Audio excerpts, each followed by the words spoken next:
Last time you were here, a clip of yours went viral, and it was titled, "Don't Mess with Putin." And I'm just curious, has anything in your mind changed as far as Putin and how he plays out this war in Ukraine and his ultimate endgame? Is he a guy to be underestimated or not? You said he's very smart, even smarter than we think he is. Well, there's no question he's very, if you just listen to his speeches like I have for years, and there was a time 2 or 3 years ago, he wasn't as fluent. Now he's obviously, if he had a medical problem, the Brits were talking constantly about a cancer. I've heard that from people, but he seems to have overcome all that. He has a lot of facts at disposal. On the other hand, he started the most lethal war in Western Europe. You know, we have chess now, we have the Balkans, they're all in Western Europe, but this is big league, what he's done, and what you call it. The destruction is just enormous on all sides. And so that's not rational. So he's, it's not rational what he did. On the other hand, from our point of view, and we think too lightly of it, he's been saying for a long time, we made a deal in 1990 when East Germany folded and joined Germany. And Germany was then in NATO, and the German government wanted the NATO to accept the merged government, which means that the Russia had their counterpart to NATO, which was called the Warsaw Pact. That means that Gorbachev, then the head of Russia, had to eat it. He had to say, okay, we're going to diminish the Warsaw Pact we'll let Germany come into NATO.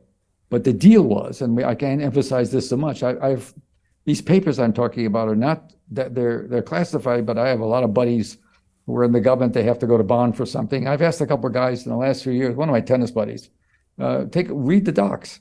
And they go and they come back, they say exactly what they say. That Jim Baker, was a very good Secretary of State in Bush 1. Jim Baker, I don't agree with him on everything, but he was terrific compared to what we have, smart and competent. And Baker agreed. The language in essence was, "We'll not go east with NATO. We're not going to move closer to you," and we didn't obey that agreement. So he's got that on his side, and he's got the fact that we stupidly, I think, put some missiles that we claim are defensive missiles, a couple of dozen miles inside the border of Poland, that overnight can be turned to warheads that can put 100 million megatons. 2 or 3 weapons could take out of Moscow. The weapons we have now are unbelievable. And so, given all the forces he has, did he overreact? I sure think so. Did he try and make an agreement before that? I do think there's some evidence that he did in before the war in January, February. There was some talks, but not enough. We weren't backing off. This is the Biden administration, and they're not going to back off now. They're not interested in talks. They're not interested in talks with the Chinese. If you won't go if the foreign minister of America won't go meet the foreign minister of China because of a balloon, I mean, you've got a real problem. And the language, and now he's going to start sanctioning companies that are doing business with China. The Nike shoes, whatever they are. Some of them have moved them out already. And China, by the way, is vulnerable. It's vulnerable because they don't have the money they need, and they have a large community in China, in Singapore, in Hong Kong, and also many of the countries that are very IT, many of the parts of the countries that are very IT and business related. The old communist model isn't going to work. They're going to have to rethink a lot of things in China, but it's still an intact country. And Xi came to Russia, the meetings, and if you remember, there was no public statements about Ukraine, no commitments of arms. It was all, and I think what I was told is that a lot of it had to do with figuring out a way they can maybe get more oil at a cheaper price. They're hurting for money.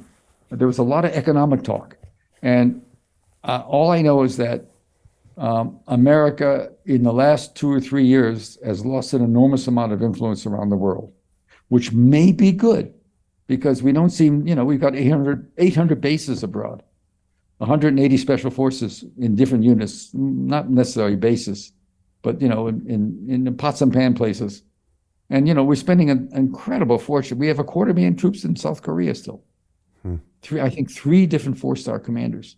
So maybe, maybe it's good if we cool off and I'm not saying weaken our defense, because that's always suicide for any president, but cut back spending where you can without it.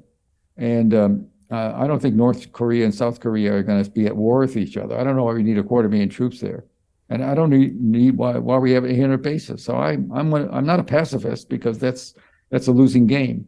You have to have strength, but a lot of people have a lot of nukes now. So Jim Rickards has just recorded a video that's not available to anyone in the public, and he's going to be talking about how this upcoming recession is going to be fast, it's going to be bloody, it's going to be nasty. But at the same time, he's going to show you how you can position yourself to profit from all of this chaos. Now, we've made this video only available to our viewers. Go to londonreal.tv/Jim. Watch that immediately. I can't say enough good things about Jim Rickards. He understands the global economic system better than any guest I've ever had on London Real.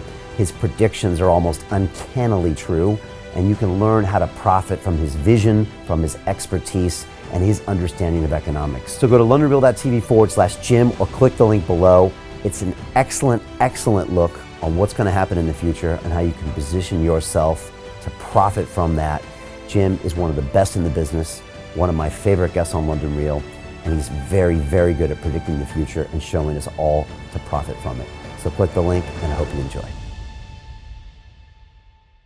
Hey, it's Brian Rose, founder of the DeFi Academy. I've told you my 4-week crypto bootcamp is amazing, but don't take my word for it. This is what my students are saying. The DeFi Academy was an amazing experience for me. It took me totally out of my comfort zone. In this course, I was challenged, I was held accountable, and pushed to do things that honestly weren't always easy. It's been phenomenal, and I can't believe we're already up on our 4 weeks. It has flown by. Going through this DeFi accelerator by far was one of the best courses I've taken. You do this course, you really get into the nitty-gritty of the activities that will make you comfortable with decentralized finance.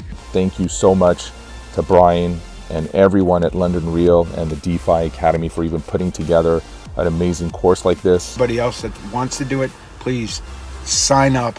It is well worth the money.